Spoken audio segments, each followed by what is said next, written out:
Good day, everybody. Welcome to our sixth and final lecture on in sport entrepreneurship. Okay, all right. Getting excited because yes.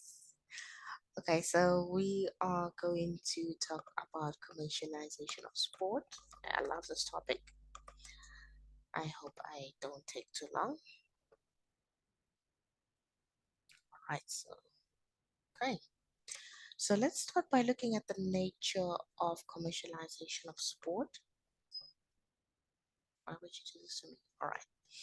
So, first of all, commercialization occurs when organizations set up for reasons other than making a profit transform into profit making organizations. So, what this means is that traditionally sport organizations are organizations that are set up for social reasons. So, you will find your community clubs, for example. Traditionally, sport was seen as a way of fitting into the community. It was seen as a hobby. It was a way of completing some social tasks as well. So what happened was then these clubs were then funded by public entities like the government, for example, in some instances. Sometimes some private organizations funded sport clubs and sport entities and sport organizations. However, because funding became scarce or became a problem or unavailable, these organizations were pushed to commercialize and try and make a profit of their own. Now, these professional sport organizations can be recognized within that commercialized bracket, and these are professional sport organizations, like we've said, sport clubs, um, sport events, okay, like the PSL, for example, sport apparel and equipment manufacturing companies, Adidas, Nike, you name it, media companies, Super Sport, for example, and sport event facilities, okay, like your stadiums. So, what are some of why does this keep happening? Right. So, what are some of the trends of commercialization in sport?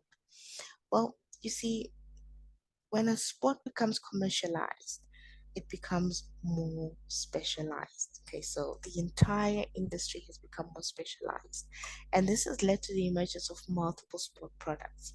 So, sport organizations, we have the whose primary product is sport, right, or sometimes entertainment.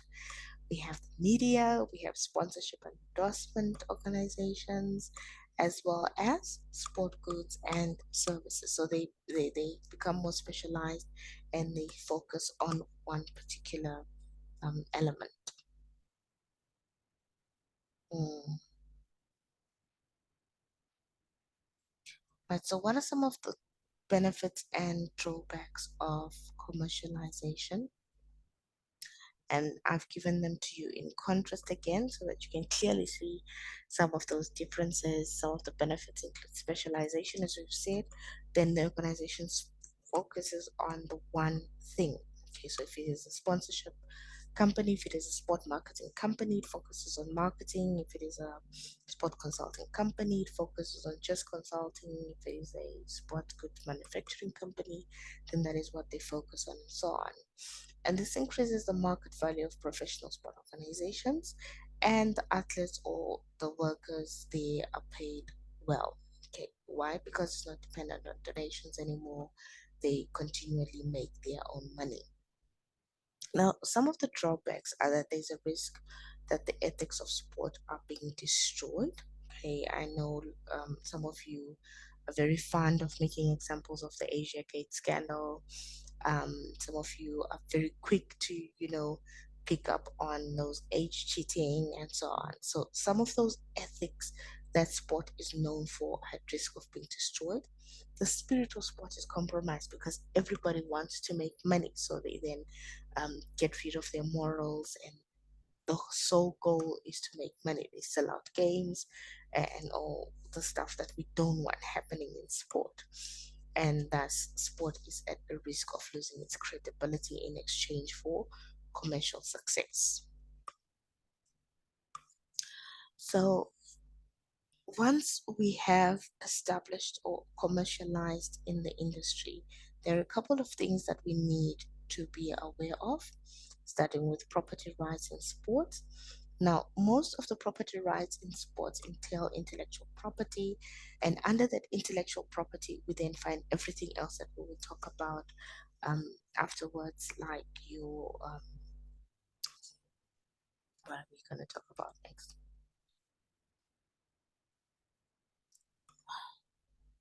Like trademarks, patents, yes, and so on. Right. So all those fall under your intellectual property. So what are your property rights? Okay, your intellectual property rights. Okay, these are rights that convey certain powers to the owner of the intellectual property. Okay, so they're characterized by exclusivity. And that means they belong to the holder and nobody else can use it unless they have an agreement. Okay, it has to be voluntary. Then we have transferability there spelled wrong, weirdly. And then we have universality, okay, which means it is privately or collectively owned by an organization, and security. Right, so those are some of the rights that are given by um, property rights protection. So let's talk about patents in sport. Patents encourage technological advancements that result in better sporting equipment. So basically, what we are saying here is that when you come up with a technological advancement that can help to advance sport, you have the right to patent it. Okay, so by patenting, what we mean is that it is recognized as your own intellectual property, which is what we spoke about before. So you own it, it is yours exclusively, and other your competitors cannot copy it or use it. Okay, so trademarks, brands, and designs contribute to the distinct identity of events, teams, and their gear. So these are all things that you can patent or that you can own exclusively. Trademarking in sport.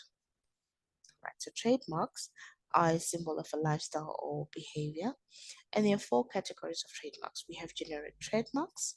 Okay, so this is like when you use common terms, and these don't get trademark protection. Okay, for example, if I was to start a company and call it Coffee Mark, well, I wouldn't get trademark protection for that because there are thousands of coffee marks in the world, and it's a common term. And it would confuse people if they suddenly cannot call a coffee mug because I have trademarked the name. Okay, so those are common terms that cannot get a trademark. I can, of course, call my company Coffee Mug, but I cannot trademark it. Second type of or second category of trademarks is descriptive trademarks. So these are trademarks that will, or phrase actually, or a mark or a name that will describe specifically the company. However, there is a trap there because the phrase needs to be dual. Okay, it needs to describe the company, but it must also be specific. Okay, so yeah, that's it. It can be trademarked, but it doesn't have a high level of protection. And then we have suggestive trademarks. So different, similar to descriptive trademarks, but they don't need to have a dual meaning. Okay, so what is the difference between a descriptive and a suggestive trademark? A suggestive trademark is not descriptive of the company. So the phrase or the name or the mark itself might not directly describe the company or the brand that it represents, but there must be a if you think about it, you must come up with what it describes. I don't know how to explain it any more clearly. A good example that I've given there is Netflix. Hey, so on when you first read the name Netflix, it means nothing. It's just Netflix. But if you think about it, they're suggesting that net, it's on the internet, and flicks, it's colloquialism for a movie, right? So it flicks on the net, Netflix. So move is on the internet, right? So it describes it, but indirectly. And then finally, we have the most common and most expensive trademark of all, which is arbitrary or fanciful trademarks. Right, for this section or for this group of trademarks, category of trademarks, the mark or the name or the phrase is meaning. The meaning is completely not related to the product. So it could be a made up name or a name that exists but is not related to the company. For example, Google, which is a made up name, it's a made up word, it doesn't exist. Or Apple. Apple is a fruit, but the company is a technical or technological company, right? So it exists, but has nothing to do with technology, and it is used as the mark for a technology company. So those are the four types or the four categories of trademarks. Right, now let's talk about copyrights in sport. What is a copyright? It's legal protection that is given to the creator of original work or content. Okay, so traditionally it's given to um, artisans. Okay, so if you're a writer, if you write music, if you're a singer, you're most likely to have copyright over something. Okay, so to date, however, sport performances are not in principle works protected by laws of copyright. So no sporting event is protected by copyright. Um, but I disagree. I feel like they should be protected by copyright. The only thing in the sporting industry that is protected by copyright is portrait rights of athletes and their families. I think we spoke about it in an earlier lecture. Um, and those are the only things that are recognized by copyright law. There has been a recent argument that athletes should be able to claim copyrights for their performances. For example, for their signature moves, um, for some interesting skills that they have. Okay, but do you think they should be able to claim copyrights for those types of performances? Do you think Messi should be able to claim copyrights for his World Cup scores, for example? Um, I think that would be an interesting discussion to have. I don't think they should be able to do that, but I think like events should be able to copyright the performances. It's I think it's a new territory. It's an ongoing conversation, and I think it would be nice if we were part of that conversation because we are sport managers, we are sport practitioners, and our voices need to be heard. So I want to know what you think. Okay, so let's talk about broadcasting rights in sport. I think this is the last. I'm not sure. Right. So what are broadcasting rights? So let's if a company wants the media rights to an organization, a video game, an event, um, what they do is they approach that event.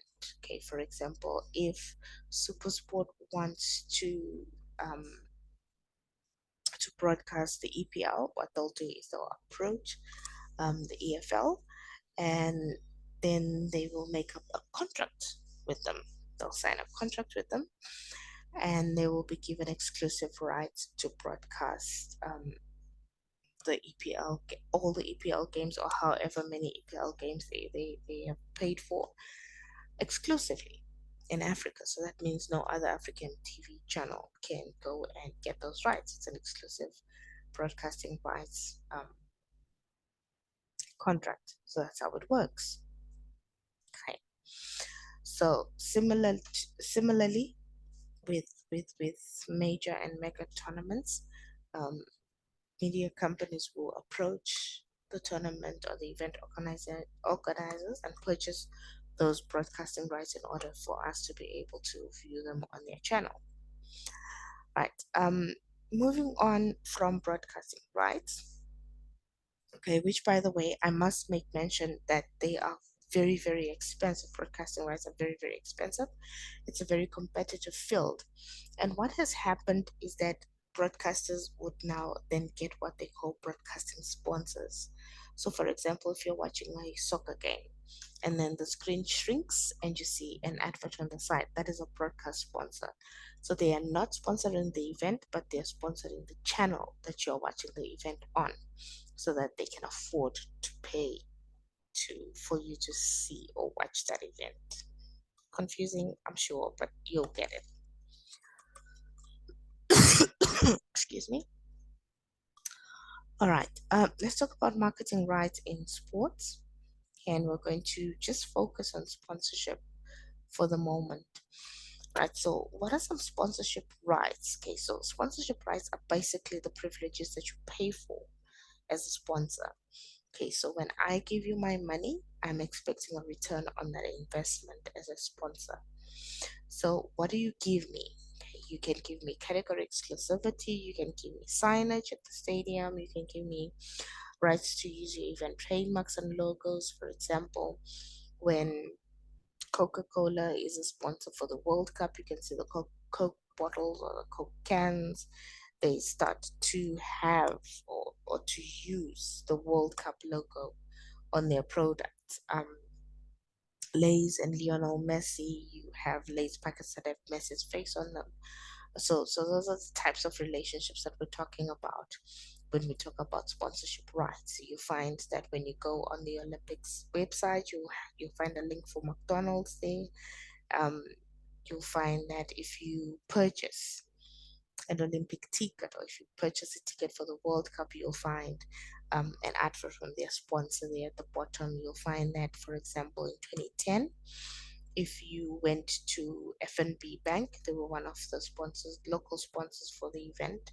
If you went to an FNB Bank in 2010, around the World Cup, the time when the World Cup was held, you would have gotten a free vuvuzela with the FNB logo on it and the FIFA World Cup logo on it. So those are the types of events and rights that they would get as sponsors. Okay, but in the event, um, there's always what they call parasite marketing, which we officially call ambush marketing.